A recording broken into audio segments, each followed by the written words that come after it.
வக்ஃப் சட்டமும் உச்சநீதிமன்ற உத்தரவும் எந்தெந்த பிரிவுகளுக்கு தடை? வக்ஃப் திருத்த சட்டத்தை முழுவதுமாக நிறுத்தி வைக்க உச்சநீதிமன்றம் மறுத்துவிட்டது. இருப்பினும் அந்த சட்டத்தில் உள்ள சில முக்கிய பிரிவுகளுக்கு இடைக்கால தடை விதித்து உத்தரவிட்டுள்ளது. நாடாளுமன்றத்தின் இரு அவைகளிலும் நிறைவேற்றப்பட்ட வக்ஃப் திருத்த சட்டம் குடியரசுத் தலைவரின் ஒப்புதலுக்கு பிறகு கடந்த ஏப்ரல் 8ஆம் தேதி அமலுக்கு வந்தது. இந்த சட்டத்தை எதிர்த்து காங்கிரஸ், திமுக, சமாஜ்வாதி, ஆம் ஆத்மி, AIMIM உள்ளிட்ட கட்சிகள் மற்றும் முஸ்லிம் அமைப்புகள் சார்பில் உச்சநீதிமன்றத்தில் வழக்கு தொடரப்பட்டது. இந்த வழக்கில் திங்கட்கிழமை உத்தரவிட்ட தலைமை நீதிபதி BR கவாய் தலைமையிலான அமர்வு வக்ஃப் திருத்த சட்டம் முழுமைக்கும் இடைக்கால தடை விதிக்க முகாந்திரம் இல்லை, ஆனால் இந்த சட்டத்தில் உள்ள சில பிரிவுகளுக்கு நாங்கள் தடை விதித்துள்ளோம் என தெரிவித்துள்ளது.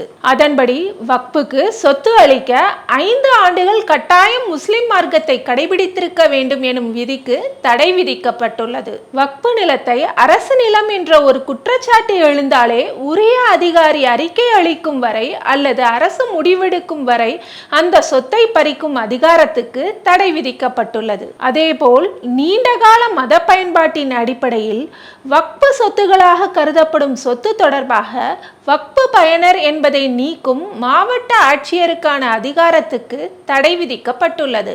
மத்திய வக்ஃப் வாரியத்தில் 4க்கும் மேற்பட்ட முஸ்லிம் அல்லாதோரை சேர்ப்பது, மாநில வக்ஃப் வாரியங்களில் 3க்கும் மேற்பட்ட முஸ்லிம் அல்லாதோரை சேர்ப்பதற்கும் உச்சநீதிமன்றம் தடை விதித்துள்ளது. இதனால் இந்த வாரியங்களில் முஸ்லிம்கள் பெரும்பான்மையாக இருப்பது உறுதி செய்யப்படுகிறது.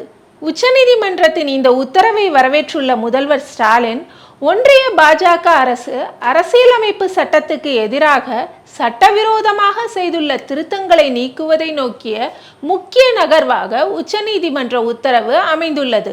இந்த உத்தரவு இஸ்லாமியர்களின் மத உரிமைகளையும் அடிப்படை உரிமைகளையும் அரசியலமைப்பு சட்டத்தையும் உச்சநீதிமன்றம் பாதுகாக்கும் என மக்கள் கொண்டுள்ள நம்பிக்கையை வலுப்படுத்தும் விதத்தில் அமைந்துள்ளது என்று குறிப்பிட்டுள்ளார். அதே வேளையில் வக்ஃப் சட்டம் தொடர்பான நாடாளுமன்றத்தின் முடிவு ஏற்கப்பட்டிருக்கிறது என்று மத்திய அமைச்சர் கிரண் ரிஜிஜு தெரிவித்துள்ளார். இது குறித்து அவர் டெல்லியில் செய்தியாளர்களிடம் கூறும்போது, நாடாளுமன்றத்தின் இரு அவைகளிலும் வக்ஃப் சட்டம் முறைப்படி நிறைவேற்றப்பட்டுள்ளது.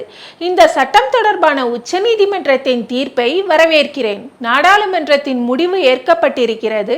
ஜனநாயகத்துக்கு வெற்றி கிடைத்திருக்கிறது. நாடாளுமன்றத்தில் ஒரு சட்டத்தை நிறைவேற்றும் போது அந்த சட்டத்தை நிராகரிக்க முடியாது. இதை உச்சநீதிமன்றம் உறுதி செய்துள்ளது.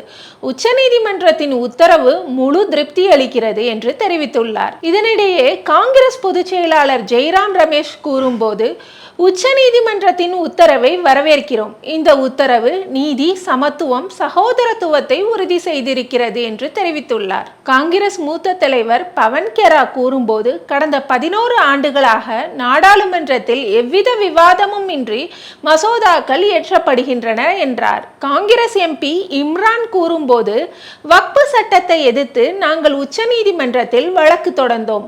உச்சநீதிமன்றத்தின் உத்தரவு மகிழ்ச்சி அளிக்கிறது. மத்திய அரசின் சதி தடுக்கப்பட்டுள்ளது.